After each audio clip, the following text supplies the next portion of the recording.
இப்போ ஊராட்சி மன்றத்தில் குடியேற்றத்தில் என்ன பெரிய இது நான் ராணுவமா வரணும், ஒரு 2 போலீஸை கூட அமைச்சா அம்பானி ஏற்ற போறாங்க. அப்போ ஏன் இதை அரசு செய்யல? இது நம்முடைய தமிழக அரசால் செய்யக்கூடிய வேலை தானே, ஏன் இவங்க செய்யல? பொது சமூகம் கோச்சிக்கும் பத்தியா, நாம ஏற்றக்கூடாதுன்றோம் பத்தியா, ஸ்டாலின் போலீஸ் வச்சு ஏத்துறாரு.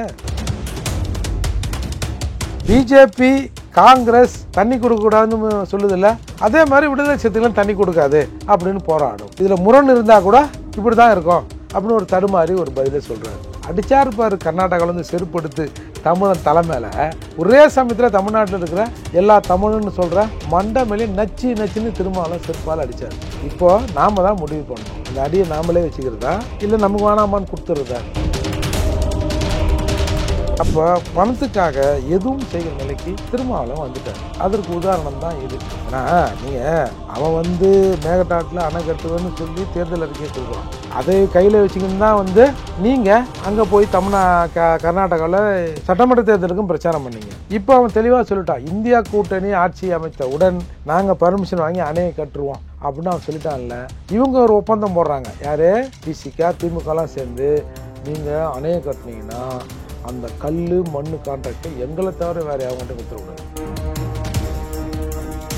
என்ன நீ எவ்வளோ மேலே தூக்கி வச்சாலும் நான் எப்பவுமே கீழே போவேன் அப்படின்னு தன்னைத்தான் பேசியிருக்காருன்னு இப்போதான் நமக்கு தெரிய வருது. அதனால திருமாவளவன் தன்னுடைய போக்கில் கொஞ்சம் ஒரு கௌரவத்தை காட்டுற மாதிரியாவது நீ நடி.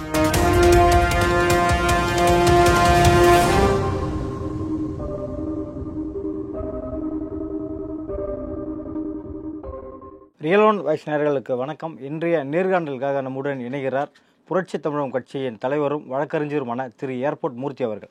வணக்கம் சார். வணக்கம். திமுக 3 ஆண்டு ஆட்சி காலத்தில் நெல்லையில் ஒரு குடும்பத்தை ஊரை விட்டு ஒதுக்கி வச்சுருக்காங்க. ஸோ இன்னொரு திருச்சி பக்கத்தில் ஒரு கிராமத்தில் ஒரு பெண்மணியை புகார் ஊற்றுறாங்க, என்ன எங்கள் வீட்டிலேருந்து எங்கள் ஊர்லேருந்து ஊரை விட்டு ஒதுக்கி வச்சுட்டாங்க. ஸோ இது 2 நாள் நடக்குது, அடுத்த நாளில் நெல்லையில் நடக்குது. ஸோ தொடர்ந்து இந்த ஊரை விட்டு ஒதுக்குற சம்பவத்தை நீங்கள் எப்படி பார்க்குறீங்க சார்? சார் இது காலங்காலமாக இருக்குங்க. இந்த அரசாங்கம் இது மீதெல்லாம் நடவடிக்கை எடுக்கணுங்க. நீங்கள் இந்த பஞ்சாயத்தில் ஒதுக்கி வைக்கிறது இதுக்கெல்லாம் யார் காரணம்? அந்தந்த மாவட்ட ஆட்சியர் இது மீது நடவடிக்கை எடுத்தாருன்னா இது ஒழுங்காக இது தீர்ந்துடும். மாவட்ட ஆட்சியர் நடவடிக்கை எடுக்கலாம், அவர் மீது நடவடிக்கை எடுக்கின்றது யார்? நம்ம முதல்வர். அப்போது முதல்வரே தீண்டாமை விஷயங்களில் கவனம் செலுத்தாத போது மாவட்ட ஆட்சியர் எப்படி திருத்துவார்? எஸ்பி அவர் கண்காணிப்பார். அப்போ குறை எங்கே இருக்குது?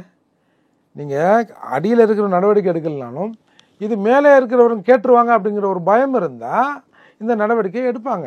அப்போ முதல்வரே பட்டியல் சமூக மக்கள்லாம் 2ஆம் தர 3ஆம் தர மக்களாக பார்க்குற நினைப்பு இருக்கிற போது இது எப்படி வந்து நடக்கும் சார்? இப்போ நம்ம இது பேசுகிற சமயத்தில் தஞ்சாவூர் பக்கத்தில் வல்லம்புதூர் ஊராட்சியில் அது வந்து ரிசர்வ் ஊராட்சி, அந்த ஊராட்சியில் வந்து சாரதான்றவங்க தான் பட்டியல் சமூகத்தை சார்ந்தவர் ஊராட்சி மன்ற தலைவியாக இருக்கிறாங்க. அவங்கள செயல்பட விடாமல் அங்கே இருக்கிற மற்ற சமூகத்தில் இருக்கிற ஒரு சிலர் அவங்கள தடுத்து டிஸ்டர்ப் பண்ணுறது போகிறது, இந்த மாதிரியான விஷயங்கள் நடக்கிற போது ஒரு 4 நாளைக்கு முன்னாடி அவருடைய கணவர் பழனிசாமிங்கிறவரை ஒரு 4-5 பேர் சேர்ந்து அடித்து வந்து தாக்குதலுக்குள்ளாக்கி இப்போ வந்து அரசு மருத்துவமனையில் அனுமதிக்கப்பட்டிருக்கார். அதுக்கப்புறம் மறுநாள் வந்து போலீஸ் விசாரணை பண்ணி எஃப்ஐஆர்லாம் போட்டாங்க. இந்த 4 நாட்களில் இன்னைய வரை ஒரு திரும்ப கூட கிள்ளி போட்டு அந்த அக்யூஸ்டை தேடணுன்ற எண்ணம் அரசுக்கு இல்லை. இதெல்லாம் எங்கேருந்து வருது? ஒரு 2 ஆண்டுகளுக்கு முன்னால் தீண்டாமை ஒழிப்பு முன்னணி ஒரு சர்வேவை வெளியிட்டாங்க. வட மாவட்டங்களுக்கு இருக்கிற 364 ஊராட்சிகளில் இந்த எஸ்சி தலைவர்லாம் எப்படி தான் நடத்தப்படுறாங்க, பட்டியல் சமூக தலைவர்கள் எப்படி நடத்தப்படுறாங்கன்னு ஒரு சர்வே எடுத்ததில் முதல் விஷயமே 20 ஊராட்சி மன்றங்களில் அந்தந்த ஊராட்சி தலைவர்கள் தேசிய கொடியை ஏற்ற முடியல அப்படின்னு ஃபஸ்ட்டு இது வருது. அப்புறம் தலைவர் உட்கார முடியல, அதை பண்ண முடியல, தீண்டாமை பார்க்குறாங்க, சாவி தரமாட்டான், உறுப்பினர்லாம் உட்காருவாங்க, தலைவர் நிற்பார். இந்த மாதிரி ஒரு சர்வேவை வெளியிட்டாங்க சார். வெளியிட்டு 2 வருடம் ஆக போகுது சார். இது வரைக்கும் ஒரு துரும்ப கிள்ளி தமிழக அரசு போட்டிருக்குன்னு சொல்லுங்கள். இப்போ ஊராட்சி மன்றத்தில் குடியேற்றத்தில் என்ன பெரிய இது, நான் இராணுவமாக வரணும், ஒரு 2 போலீஸை கூட அமைச்சா அம்பானி ஏற்ற போகிறாங்க. அப்போது ஏன் இதை வந்து அரசு செய்யலை? இது நம்முடைய தமிழக அரசால் செய்யக்கூடிய வேலை தானே, ஏன் இவங்க செய்யலை? பொது சமூகம் கோச்சிக்கும் பத்தியா. நாம் வந்து எல்லா சமூகத்தில் எல்லாரும் அந்த மாதிரி இருக்க போகிறதில்ல, ஒரு சிலர் இருப்பான்ல நாதாரி இருக்க தானே செய்வான். நாம் ஏற்றக்கூடாதுன்றோம் பத்தியா, ஸ்டாலினை போலீஸை வச்சு ஏற்றுறாரு. சரி சரி, ஓ இவ்வளோ திமுறா இருக்கு, சரி நம்ம பார்த்துக்கலாம், அடுத்த எலெக்ஷன் நம்ம கிட்ட தானே ஓட்டு கேட்டு வரணும், எஸ்சிக்கெல்லாம் இவ்வளோ முக்கியத்துவம் தருவார், நம்ம வந்து கம்முன்னு போகணுமா அப்படிங்கிற எண்ணத்துக்கு தமிழக முதல்வர் ஒத்து போகிறார், உடன் போகிறார்னு தானே அர்த்தம். இதுக்கு நடவடிக்கை எடுக்கலாம். அதில் தான் இன்றைக்கி பாருங்கள், இன்றைக்கி வல்லமுதூரில் இந்த பழனிசாமி அடித்து இன்றைக்கி ஆஸ்பத்திரியில் சேர்த்துருக்காங்க. இந்த மாதிரி பல இடங்களில் நடக்குது சார். ஊராட்சி மன்ற தலைவர்களையே தீண்டாமை பரப்புது, அவர்களை தள்ளி வைப்பது போன்ற நிகழ்வுலாம் இங்கே நடக்கிற போது குடிமக்கள் மீது நடத்துவதுக்கு என்ன? இன்னமும் பல இடங்களில் வந்து பொது தெருவில் போகாதன்றான் சார். திமுக தீண்டாமை கடைபிடிக்குது இல்லை, 72 மாவட்ட செயலாளர் இருக்கிறாங்க, ஒரே ஒருத்தர் பறையர், ஒரு தேவேந்திரகுல வேளாளர், ஒரு சக்கிலியர் அதில் இல்லைன்னு நினைக்கிறேன். இப்போ இது எப்படி சரியாக இருக்கும்? அப்போது ஒரு மாவட்ட செயலாளரை வந்து ஒரு எஸ்சியாக போட்டால் உன் கட்சியில் இருக்கிற மற்ற பொறுப்பாளர்கள் அடங்க மாட்டாங்க, இல்லை அவங்க தீண்டாமை பார்த்து ஏய் போயா என்ன நீ அப்படின்னு கேட்டுருவாங்க அப்படிங்கிற எண்ணம் தானே. அப்போது இந்த நாட்டில் தீண்டாமை இருக்க தானே செய்யுது. தீண்டாமையை யார் வந்து இதை போக்கணும், யார் நடவடிக்கை எடுக்கணும்னு நினைக்கிறவங்களே அவங்களே தீண்டாமை கடைப்பிடிச்சா அப்புறம் எப்படி? இந்த மாதிரி தான் நடக்க தான் செய்யும். ஆந்திராவை தொடர்ந்து கர்நாடகாவிலும் விசிகா கட்சி தொடங்கப்பட்டிருக்கு சார். அங்கே இருக்க விசிகா வந்து எப்படி செயல்படும் என்ற கேள்விக்கு கர்நாடக நலனுக்காக, அங்கே இருக்க தமிழர் நலனு சொல்லாமல் கர்நாடக நலனுக்காக, கர்நாடக மக்களின் நலனுக்காக விசிகா வந்து போராடும் அப்படின்னு சொன்னது மிகப்பெரிய சர்ச்சையே எழுந்திருக்கு. இது எப்படி பார்க்குறீங்க சார்? இப்போ தமிழ்நாட்டில் வந்து அந்த கட்சிக்கு பேர் என்ன? விடுதலை சிறுத்தை கட்சி. இப்போ ஆந்திராவில் அந்த கட்சிக்கு பேர் என்னன்னு நமக்கு தெரியல. கர்நாடகாவில் பேர் அந்த கட்சிக்கு பேர் வச்சுருக்காங்க. என்னென்னா விமுக்தா சிறுத்தலா கட்சி. தமிழே காணுங்க சார். ஆந்திர பிரதேஷ் இப்படி தான் வச்சுருக்காங்க. இப்போ கர்நாடகாவுக்கு போனாங்க. ஏன்னா இதுக்கு பேர் தமிழ் தேசிய கட்சி, அதுக்காக இது சொல்கிறேன் நான். நீங்கள் ஒன்றும் வேறு எதுவும் தப்பாக நினச்சிக்காதீங்க. கர்நாடகாவுக்கு போனாங்க. முதல்ல வந்து கர்நாடகாவில் 3 வேட்பாளர்களை நாங்கள் நிற்க வைக்கிறோம், பல ஸ்டேட்டில் நிற்க வைக்கிறோம், இதில் 3 வேட்பாளர் நிற்க வைக்கிறோன்னாங்க. அப்புறம் கடைசியில் என்ன சொல்லிட்டாங்க, நீங்கள் வேட்பாளர் போட்டு ஓட்டுக்கிட்டு கேட்டிங்கன்னா ஏதோ ஒரு 5-6 ஓட்டு உள்றது கூட பிஜேபி போயிடும், அதால் எங்களுக்கு 5-6 ஓட்டு முக்கியம், பியில் 1 ஓட்டு இருந்தால் கூட நாங்கள் எடுக்கிற நிலையில் நாங்கள் வந்துட்டோம், அதால் நீங்கள் வந்து வேண்டாம் அப்படின்னு சொன்னதுக்கு இணங்க வேட்பாளர்களை பிரச்சாரம்லாம் பண்ணாதீங்க, உங்களுக்கு வர்றது வந்து சேர்ந்துடும், நீங்கள் வீட்டிலே இருங்க அப்படின்னு திருமாவளவன் சொன்னதான் அவரே அறிக்கை விட்டுருந்தாருன்னு வச்சுங்க. இப்போது இதில் நம்ம நீங்கள் தேசிய கட்சியாக்குங்க, இல்லை உலக கட்சியாக்குங்க, நாளைக்கு வந்து நீங்கள் அமெரிக்க பிரசிடெண்ட் ஆகணும் நில்லுங்க, நம்ம அதில் ஒன்றும் பெருசாக நமக்கு ஒன்றும் வருத்தம் இல்லை. ஆனால் அங்கே கர்நாடகாவில் நடந்த ப்ரெஸ் மீட்டில் அவர் சொல்கிறாரு, சரி இந்த காவேரி தண்ணீர் விஷயமா விடுதலை சிறுத்தைகள் என்ன நடவடிக்கை எடுப்பாங்க, தமிழ்நாட்டில் வந்து தண்ணி வேணும்னு போராடுவோம், சரி இங்கே பிஜேபி காங்கிரஸ் தண்ணி கொடுக்கக்கூடாதுன்னு சொல்லுதில்ல, அதே மாதிரி விடுதலை சிறுத்தைகளும் தண்ணி கொடுக்காது அப்படின்னு போராடும், இதில் முரண் இருந்தால் கூட இப்படி தான் இருக்கும் அப்படின்னு ஒரு தடுமாறி ஒரு பதிலே சொல்கிறார். அடித்தார் பாரு கர்நாடகாவிலேருந்து செருப்படுத்து தமிழன் தலைமையில். ஒரே சமயத்தில் தமிழ்நாட்டில் இருக்கிற எல்லா தமிழன்னு சொல்கிற மண்டை மேலே நச்சுன்னு திருமாவளவன் செருப்பால் அடித்தார். இப்போது நாம் தான் முடிவு பண்ணணும், அந்த அடியை நாமளே வச்சுக்கிறதா இல்லை நமக்கு வேணாமான்னு கொடுத்துறதான்னு. இது பொதுவாகவே இங்கே இருக்கிற தேசிய கட்சிகள் இந்த துரோகத்தை பண்ணுறாங்க தான், ஆனால் எவனும் இப்படி வெளிப்படையாக செய்ய மாட்டான். திருமாவளவன் நாங்கள் இங்கே நின்று தண்ணி கேட்போன்னு போராடுவோம், அதே நான் அங்கே போய் நின்றுங்கன்னு தமிழ்நாட்டுக்கு தண்ணி தரக்கூடாது அப்படின்னு நான் போராடுவேன் அப்படின்னு அவர் அங்கே சொல்லிட்டார். அங்கே அதை மீறி இல்லை நம்மெல்லாம் திராவிடர்கள், நம்மளாம் ஒன்றா இருக்கணும், நம்மளை வந்து தமிழர் என்றும் கன்னடன் என்றும் இங்கே சனாதனம் பிரிக்கிறது, நாம் அது வாயில் போய் மாட்டிக்கூடாது, அதால் நாம் தமிழ்நாட்டில் இருக்க தமிழர்களோடு கர்நாடகாவில் இருக்கிற கன்னடர்கள் சகோதரத்தோடு இருக்கணும்னா என்ன நடந்திருக்கா இன்றைக்கி? ஏற்கனவே ஒருத்தர் மேடையிலேருந்து அசிங்கப்படுத்துகிறாங்க இந்த மாதிரி. ஆமாம், அதே கர்நாடகாவில் இந்த மாதிரி சொல்லியிருந்தாருன்னா தமிழ்நாட்டில் மிகப்பெரிய கலவரம் வந்திருக்கும், ஏப்பரா நீ எங்கள் ஊரால் அசிங்கப்படுத்தலாம் அப்படின்னு நடந்திருக்கும்.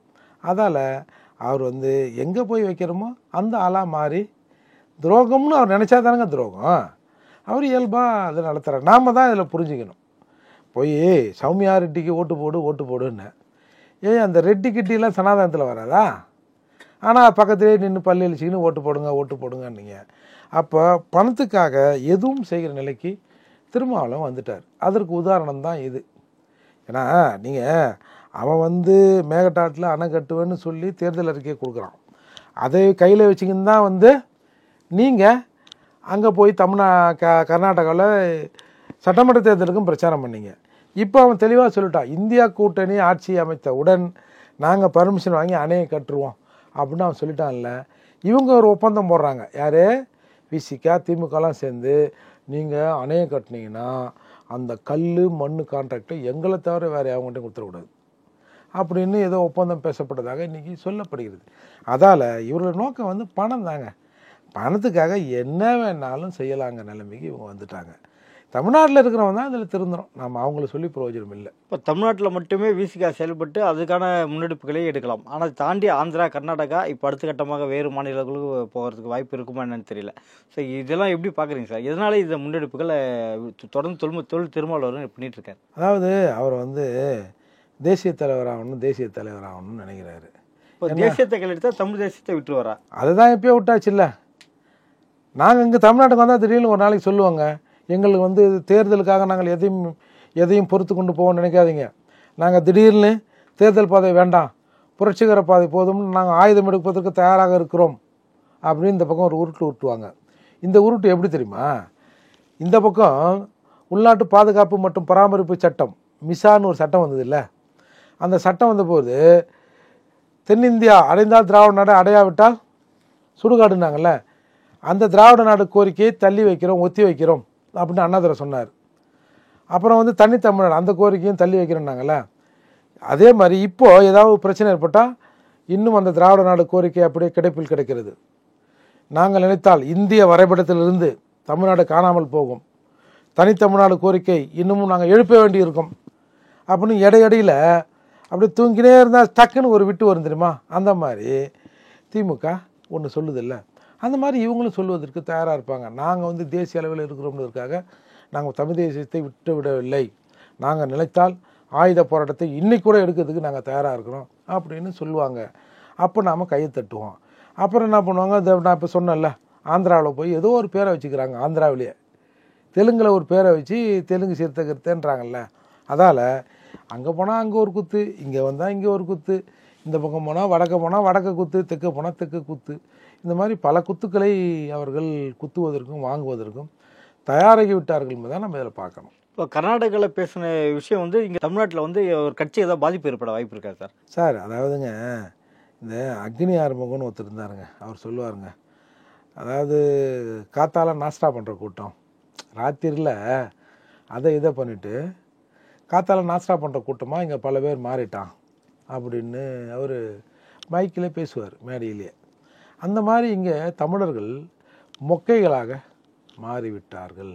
தமிழர்கள் தன்மானத்தை இழந்து வயிறு நிரம்பினா போதுன்னு பல பேர் மாறிட்டான்பதற்கு இதுதான் சாட்சி. இல்லைன்னா இந்நேரம் எவ்வளோ பெரிய ப்ராப்ளம் தமிழகத்தில் நடந்திருக்கணும். இனி எப்படியா வந்து தமிழ்நாட்டுக்கு தண்ணி தர மாட்டேன்னு உங்கள் கட்சி அங்கே போராடும் அப்படின்னு வெளிப்படையாக சொல்கிறேன்னு ஒரு குரல் கூட இங்கே வரலையே. அதில் தமிழ்நாட்டில் பெரும்பாலான தமிழர்கள் மொக்கையாக இருக்கிறான். அந்த மொக்கைத்தனத்தை இவர்கள் தங்களுக்கான பிழைப்புவாதமாக பயன்படுத்தி கொள்கிறார்கள். இப்போ ஒரு சில காலங்களாகவே பார்த்தோம்னா இப்போ ஜாதிய வன்கொடுமை பல இடங்களில் நடந்துட்டு இருக்கு. இப்போ ஒரு சொன்னால் ஊரை விட்டு ஒதுக்கி வைக்கிறது. ஸோ இந்த விஷயங்கள் பார்த்தோம்.